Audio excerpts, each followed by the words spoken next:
Ladies and gentlemen, please applause Junior Band. Ladies and gentlemen, please also applaud your host for 6 consecutive years, Tony Karabashev. Thank you, thank you. And please applaud our host for 7 consecutive years, Vladislav Violino. And welcome to the 8th edition of QA Challenge Accepted. Thank you, thank you, thank you. And now let's send Junior Band off the stage with big and warm round of applause. Please, Junior Band.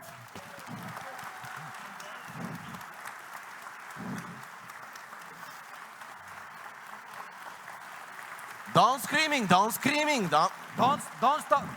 No, there is no need to clap. No, there is no need. No. Come on, Come on. Don't worry. You'll have the opportunity to enjoy these wonderful talents a few more times at least today. And also to support them. Yes. As you know, QA Challenge Accepted is a conference with a cause. For the last 7 years, we've supported the youth with the Special Needs in Friendly Support Foundation, RUSE. Also, the medical treatment for one of our colleagues' child. The Bulgarian Premature Babies Foundation. A foundation for reviving the Bulgarian villages. The Bulgarian National Fund for Children Treatment. And also we supported Pirogov Hospital twice.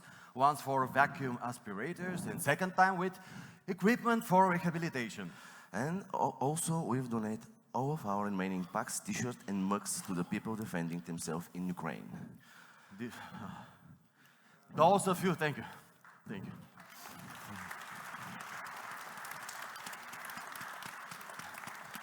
As you know, this dance was improvised. It was not in our script, so we need just a few seconds. So I'm improvising English, so. Well, those of you who were yesterday with us at the first ever edition of Dev Challenge Accepted know that this year we have a common cause with the developers, and it is to support Junior Band by a very expensive musical instrument called baritone saxophone. Yesterday, the developers gathered the sum of the 1,480 level. Let's see who is more generous, devs or QAs. Challenge accepted. For more information, visit our registration desk outside. And now, back to the main content of the conference. There will be many new exciting things to learn, many professionals to network with, and hundreds of surprises for you throughout that day. First thing first, let's start with the people and organization without whom this conference would not happen. Our sponsors. Please applaud. Please applaud our gold sponsors. Infopulse. Bosch Engineering Center, Sofia. The Burger. Flatex De Giro. And Amusenet Interactive. Our silver sponsors this year are Nuvei. They're also our launch sponsor for the 3rd year in a row. Dev Experts. FFW Agency. Commerzbank. Luxoft. And Endava. Our bronze sponsors, Axway. Go here. Coherent Solutions. Merkel. Bika Services. Proxiat. Nemecek. As well as Experian Bulgaria, Software Group, SiteGround, PokerStars, and Milestone. Please don't forget to visit all sponsor booths outside. There will be plenty of special prizes, games, and surprises. To participate in the raffle with plethora of wonderful prizes from our sponsors, at the end of the event, you need to get your badges stamped by every single sponsor and some of our partners. And speaking about partners, let's hear your thankful applause for them. The usual essentials are here for us again. Water by Devin. Red Bull by Red Bull. Yeah. Catering by Coffee and Book. We would also like to thank our volunteers. Please stand up. Yes. The volunteers are these guys with blue t-shirts. Yeah. There are only 2 people. If you have any questions or need something, do not hesitate to ask them. The vast majority of them are also IT professionals and your colleagues, and they help make this conference even better for you. So please give them a round of big and warm applause and respect. Thank you, guys. Thank you. Thank you. And now, it's time for us to move on with the official program. Everybody thinks that there is huge, furious, and continuous battle between developers and QA engineers. That's why we decided to unite them and to make peace between them by organizing 2 separate conferences in 2 separate days. So, please welcome the first speaker at the QA conference, who of course is software developer. Martin Chaov has worked in the IT industry since 2006 and started sharing his experience on different topics at IT events in 2013. He's built several teams from scratch, and as a software architect and designer, he's won multiple awards for the best and most innovative products in the industry. Martin loves to talking about architecture, principle for developing good software, CI/CD, ACDC, yes, I know. Effective teams, software design, performance, testing, and quality software systems, and many others. Ladies and gentlemen. Ladies and gentlemen. Oh, Martin Chaov. Oh, Martin Chaov. Oh, Martin Chaov, Martin Chaov, Martin Chaov, Chaov, Chaov. Martin Chaov!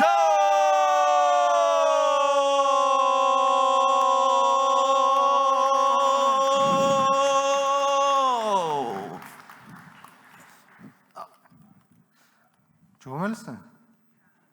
Добре. Ще ви кажа една тайна. Правилната предварителна подготовка предотвратява пълното посиране. Затова сега ще си рестартирам компютъра. Профилактично.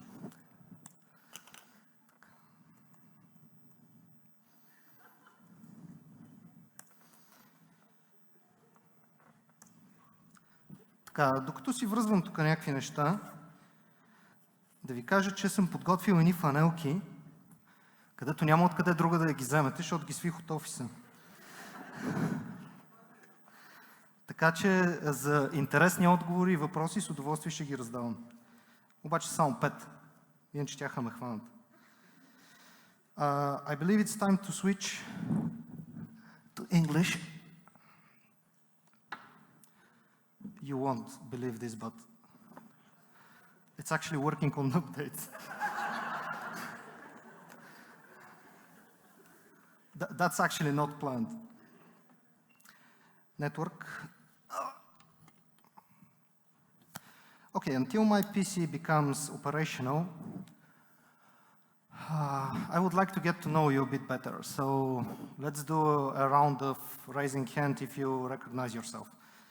So how many of you here are QAs? Okay, I maybe shouldn't be asking about other jobs, right? But in any case, are there developers here? 1, 2, 3, 5 lost souls. It was yesterday, your event was yesterday. Any other kind of professions? Just shout out. No? Project managers, designers? Okay, cool. So we can get pretty extreme today. I'm still waiting for it to boot. Well, until I get everything running, what am I going to be talking about today? It's going to be about quality assurance. I'm going to make an intro where I'm going to be asking questions. And I would really, really like if people start shouting at me answers. Otherwise, no way for me to give out the t-shirts, right? At the end, there's also going to be a Q&A session, so that's also fine. But your answers would be very, very helpful for me to tailor the content as I'm going along. It says 100% working on updates, so.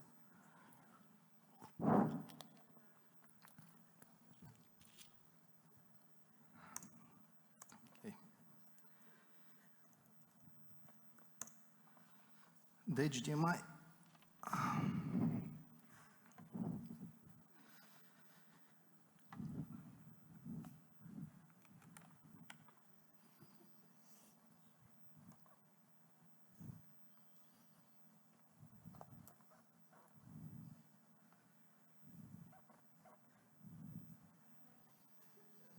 That's me. That's not my PC. Okay.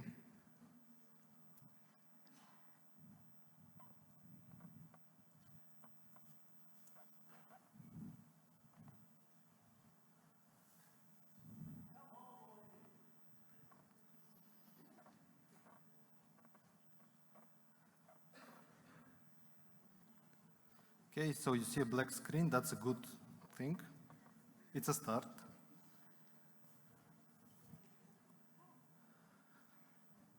We're getting close. Okay, so we kind of did the intro already. Now, besides the intro and the questions that I'm going to be asking related to t-shirts, I would do some kind of leveling. So I know that everybody has a definition of what's a bug and what's assurance, but it's going to be much, much easier if we are kind of on the same page what I'm referring to. So I'm going to move through them, and then I'm going to be talking about the process, which is where the meat is actually. All right, so t-shirt question. What's the purpose of testing?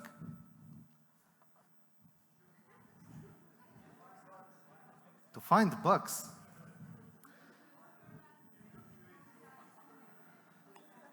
You need to shout more. I don't hear. Help company to win more money. Could you repeat again? Ensure quality of the product. To tell the developers they're wrong. Well, even though everything sounds funny, it's actually not correct. So, no t-shirt will be given on this one. The purpose of testing is to break the system, okay? So let's understand what this means. Why would I want to break the system? Because if you don't break the system, your users will. And hackers will. So the purpose of testing is to actually break your system. It's not to verify it's working, It's actually to find how it's not working. Now, if you think about it, the system is being developed according to some requirements, right? So you know what the system should do. What the system shouldn't do is what you don't know. So you need to find how this is out of the spec. All right. Again, if you don't break your system, hackers will, and they will abuse your data, they will abuse your users, and you will not know about it. So the purpose of testing is to find how the system is not working and then fix it. Okay? I don't hear you very well. You need to really shout. Sorry.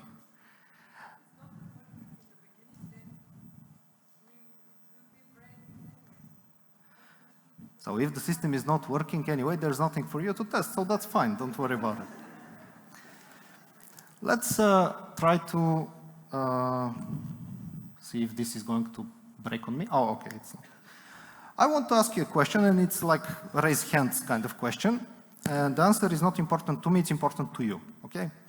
So would you eat food that's been developed the way you develop software or test software? So you don't see it from here, but I see like 7 people. So that's kind of alarming, okay? Would you buy shoes that've been developed the way you develop software? So it's even less people now. Should I ask about the car? Would you buy a car like that? Would you fly on a plane that's been tested this way? Now, to the people who raised their hands, the actual question is, what gives you that confidence? Can you pinpoint what actually makes you trust what you do? And the people who didn't raise their hands, can you pinpoint what's the problem? Why you don't trust the process? What's missing for you? So that's an answer that you need to, that's a question that you need to answer for yourselves, not for me, obviously. But this is kind of the purpose of this talk. How can I start trusting my results? Okay? Now, imagine this situation, and this is another kind of raise hands. Okay. It's a tough experiment, so try to put yourself into the situation. You're in the office, right? You're at work. There is something going on, your project is kind of late.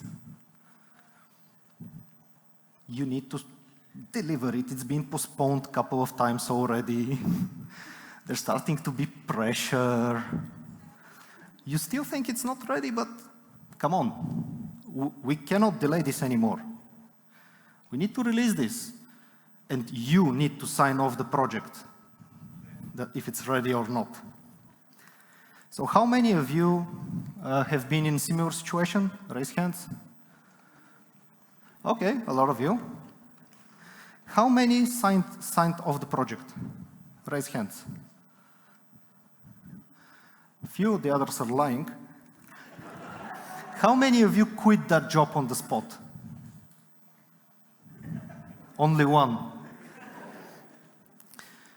This is why I said the others are lying, you know. So this happened some time ago at NASA, and actually the result of this situation was several $1 billion wasted and 7 astronauts dead.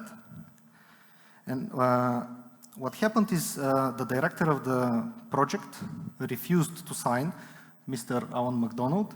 He refused to sign. You know who did? The general manager of the company signed, and then people died.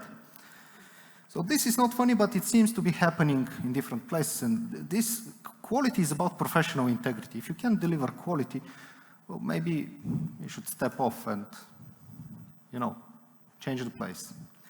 So moving to a lighter topic, and that's a t-shirt type of question. What is a bug?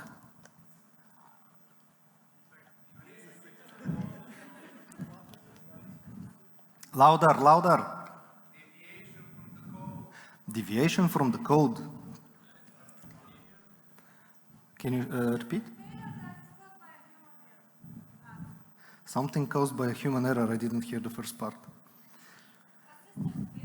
System failure caused by a human error. Okay. Unexpected behavior. Difference between expected and actual result. Both of you, the human error and the difference between expected and actual, you will both receive a t-shirt. So let me try to phrase it in a, just come to me afterwards. I don't see who is that, so please don't take advantage of that. So a bug is a violation of an assumption. So yeah, expectation, assumption. How did that violation happen? Well, by human error, obviously, or a gap in the process where it allowed for human error to occur.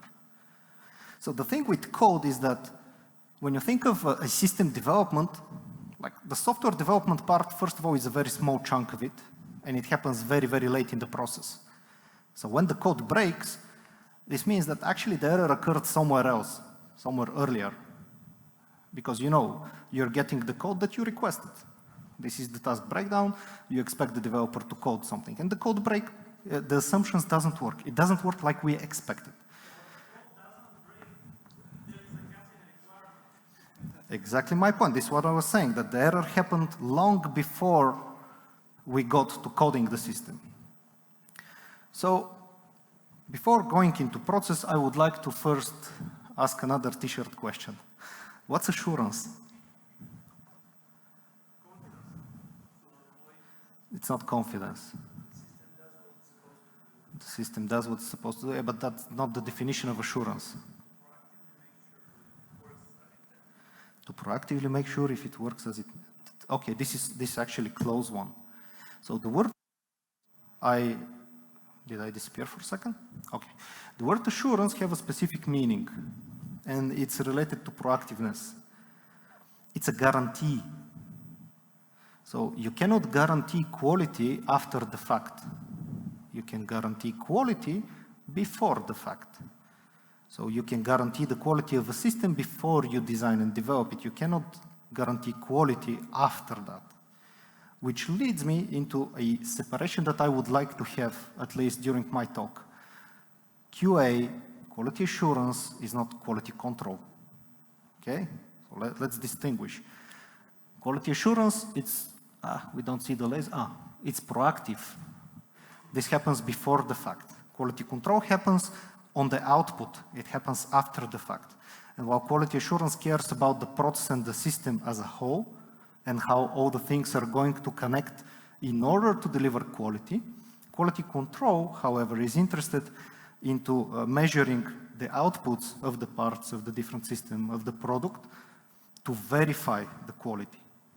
So one happens before and one happens after the fact. So in other words, quality assurance encapsulates quality control, and all of this is actually part of something bigger that I don't have on a slide, which is called quality management system. All right? We agree? Okay, so now I can talk about process. So how many of you know what is the definition of SDLC? Just raise hands. Those are developers in hiding in the conference? So I took a generic picture of an SDLC. SDLC is Systems Development Lifecycle. This does not mean coding. This means system development. And development, by the way, is not related in any way to coding. Like we call the process of coding a system and programming development, but development on its own can be related even to building development. Okay? So this is a kind of a template. Obviously, SDLC depends on business niche, on company, on scale, on organization structure. So take this as a essence. Don't take it as a concrete example. Now, in which of those stages the QA should be involved? All of them who said that? Did you get a t-shirt already? So you're not getting another one, but that's a correct answer. So, yeah, all of them. I've put test here just to throw you off. But you know. Right. I will not delve into details because, again, without a specific business niche, it's very hard to discuss what exactly the QA should be doing there. But again, if you cannot test the system, you cannot plan to deliver it, obviously. So the QA here is going to be important in defining the scope of the system, what we can actually test and prove, where we can actually guarantee quality, right? This is important. What's going to be the specification and acceptance criteria? So how are we going to test this? What's going to be our strategy in delivering this with quality? What kind of SLAs and KPIs we will need to measure our results, not only business related. Obviously, during design and development phase, we need to solidify the test scenarios, what kind of use cases, edge cases, abuse cases there are. You know, hackers will find the abuse cases very quickly. We need to understand what are going to be the manual and automation steps that are going to be required if we're missing them. And we also need to get feedback from the team. Maybe they can see something else, something related to technology. So if you're developing something based on .NET, it has certain weaknesses, and your engineers know about them. So they can help you define this. And then, obviously, you need to do test reviews. So there is no test case that is good. Okay? By definition, you don't trust the test cases and the automation. You need to review them. And I'll talk about test review a bit later. Now in test, this is where everything is executed, and this is where quality control happens. So this is where you're verifying and trying to break the system and testing the performance of the system and do the user acceptance testing and so on. After the system is ready, implementation is generally used for a rollout. You need to analyze the metric, validate it, then release it to the public, and then do tests on production as well. How many of you have test suites that they're running on production? Okay, about 10 people. Cool. I would have expected more. And then maintenance. Now, somebody will say, but this is where DevOps work, right? Well, no. No. DevOps have something to do with that, but again, the QA tracks the system. There's proactive monitoring, understanding where the system is weak, where our assumptions broke, really. We track the SLAs, the metrics, and then we design a plan for preventive action. So if we see that the system is running out of resources, we can scale up, or we can define better SLAs for our next iteration of development. Then there's the evaluation. So even if we release a system successfully, in hindsight, there are things that are much, much easier to discover. So did we do it in the most effective way possible? Was it the cheapest possible way? Could have we done it sooner? So good practices obviously needs to be extracted and applied to the next cycle, and also when we identify weaknesses, we should correct for them. So how a healthy process would look like? So it kind of looks the same because it's a cycle, you know, but you need to have focus on prevention. Prevention should be built into the process. There should be quality gates. You should have monitoring and measuring, CI/CD, sounds good, great, right? ACDC. Retrospectives should be done even in case of success, and you should have zero tolerance to bugs. Now, zero tolerance doesn't mean that bugs are not happening. It means that when your assumptions break, you will not continue developing. You will reassess that what led you to wrong assumptions will not actually damage any other parts of the system that is currently being developed. And only once you eradicate the reason, the root cause of this problem, only then you will continue working. All right, how to measure a process? That's a different thing. I've extracted some KPIs that are generally related to project management and good process management. Obviously, in different business niches and different companies, there would be more, of course. Now, this picture above, what you see is the entire SDLC up to release. So what we care about in this case is lead time versus wait time. Now, that's a good KPI that will become even more important a bit later when I discuss code coverage, for example.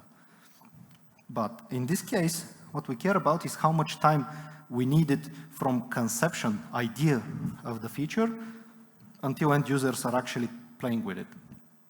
And we care about the wait time, because those are inefficiencies. So the project was in requirements for 3 months, but requirements were written in 1 week or 2 weeks. So that's a waste. It means we're not doing proper planning, and this is something that we can optimize. You know, KPIs should be like jokes. They should be self-explanatory, but nevertheless, I'll try to explain a few of them. So, cycle time is what's happening, is the time where you are actually putting effort on this. We have number of production incidents, and number of production incidents is different than escaped bugs. Like an escaped bug could be a broken image or a slightly bigger font size, but that's not a production incident. That's not preventing your users from using the system. So number of production incidents and cost of fixing a bug in production are two very, very important metrics to track. Why? Well, it's very easy. Probably most of you have learned this, that in the requirement stage, it costs you 1 fold to fix this. In design, it takes you 10, in development, 100, and so on and so on and so on. But do you know how much it costs your company to fix a bug on production? Any of you? Like, raise hand. Yeah, a lot more, but nobody has an idea here, at least. At least nobody is raising hand. 1,000? No, that's not. How much does it cost your company to fix a bug on production? Reputation, brand damage, lost opportunity, people moving to other companies, to other business. Okay, so now it becomes more interesting and more complicated. So these metrics are important for you to measure in a process. Now I'm going to proceed with specifying a couple of quality gates, which can like bootstrap a process and take it further, like quickly. So one is architecture review. How many of you have seen a software architecture document? Software design document. Okay, you raised hands. I will rephrase. How many of you seen software design document that includes all of these things? Okay, 3 people, 4. Nice. So a picture with boxes and arrows is not a software design document. So there is nothing to review there. A software design document includes a lot of information. Operational concepts, project overviews, assumptions, sequence of events, assembly instructions. Like when you buy stuff from the shop, new furniture, you get a booklet, and it says, take this, that, how to connect it. Rollout plan, rollback plan, NFRs, and so on and so on and so on. And this is something that you can review and then validate with the team. What does it mean, validate with the team? It means that ask the people who are going to build it if they can build it. I know it sounds ridiculous, right? Like, ask the engineers, you .NET developers, can you actually build this Ruby on Rails application? And if you can't, maybe we should redesign it, or maybe you should get some training if this is somehow mandatory for us to use this specific technology. But the team needs to sign it off, obviously. Then we have code reviews. How many of you QAs, how many of you QAs have participated in a code review? Raise hands. Okay, a few people. What did you do there? Why are you laughing? What did you do there? What was the purpose of you spending your time on the code review? No checks. Can you repeat?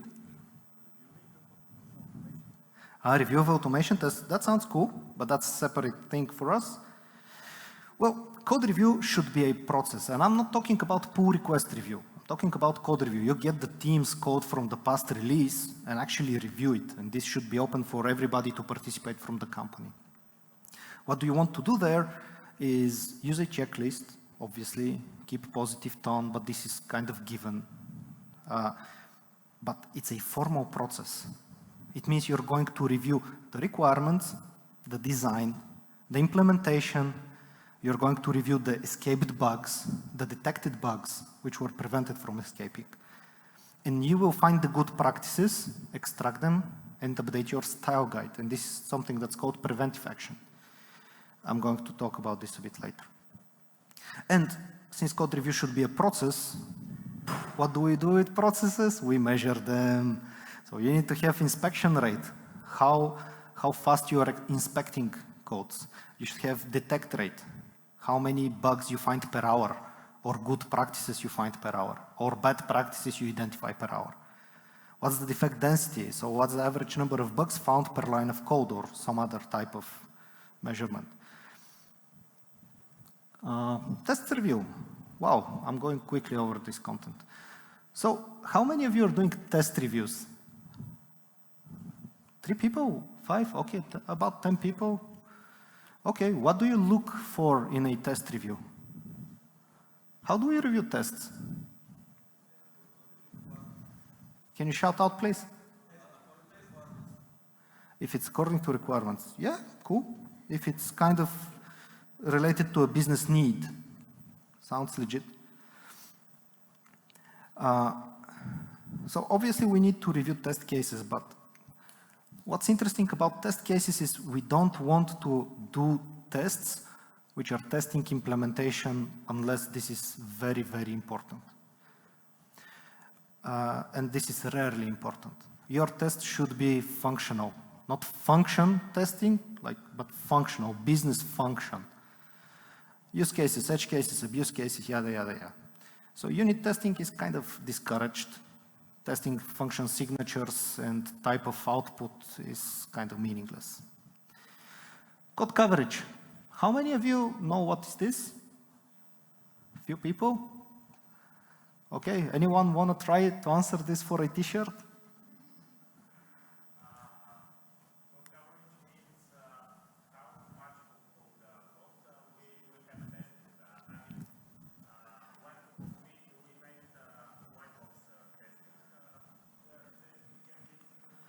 Okay, cool, I got you.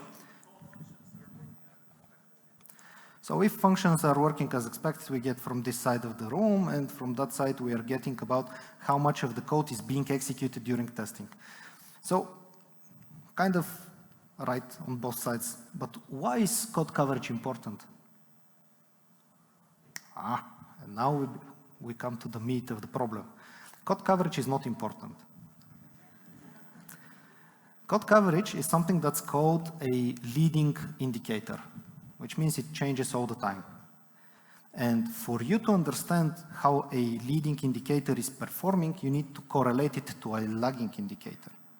For example, if code coverage is correlated with lead time of the process, we can understand how less code coverage affects the overall time from start to end of a project and how high code coverage affects it. And this is when code coverage becomes important. And by the way, if your developers are measured, if they have 100% of code coverage, they will have 100% of code coverage. And they will still have bugs. So how come? Well, when you measure someone, you're influencing their behavior. So measurements influence behavior, and that's very, very important and very, very powerful. So if you're measuring code coverage alone, you're basically incentivizing people to cover the code, not to think about what it means for the code to be covered. So think about it this way. If I have all the business functions tested, test full automation, and the code coverage is not 100%, what does it mean? How come I have code that's not being executed by the business requirements? How come? So what should I do with this code? Should I delete it? Can I? If I can't, why I cannot delete code that is not being executed? Should I refactor it to remove? This code could prevent some hacker, and that's a business requirement. And there is a test case for that, and the code is covered. So the problem with code that is not covered is that you need to understand if it's a result of a permutation of business cases, like several use cases and edge cases combined together actually result in a unique code path. And there should be a test for that. And if that should not happen, you should actually have code that prevents it from happening and test that shows that this cannot happen. So there is no way for you to not to have 100% code coverage. So that's something that you think about it. Next one. How many of you know what's bug density, even though it's written on the slide? No one? Come on. Okay, one guy or girl. I don't see in the dark. Come on. So bug density is also known as defect density. So historically, this has been measured based on 1,000 lines of code. Now in a distributed system, that's a bit more complicated, obviously, because the complexity actually comes not from amount of code, but possible interactions between services, right? But bug density can help you understand gaps in the process. For example, let's say you get a bug. And how many of you label the bugs such as missing requirement, missing design, technical debt, what else could we? Okay, few people I see. The others, why are you not doing that? Why are you not qualifying the bugs?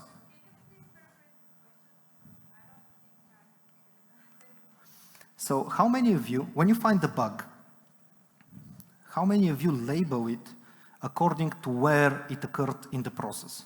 So if it's a missing requirement, it obviously occurred somewhere long, long ago.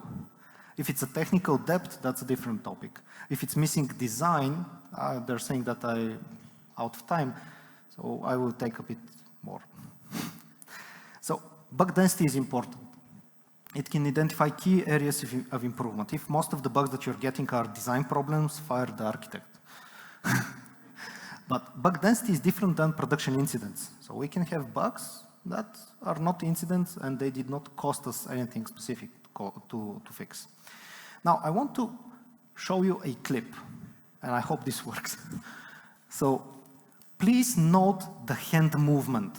There's many things happening on this clip, but note the hand movement. Is people are usually doing the corrective actions and then forget to do the preventive actions. So a preventive action is obviously related to quality assurance, right? Guaranteeing by preventing bugs. So what's a corrective action? Well, a corrective action could be applying defensive coding technique because we found the bug with some third-party API.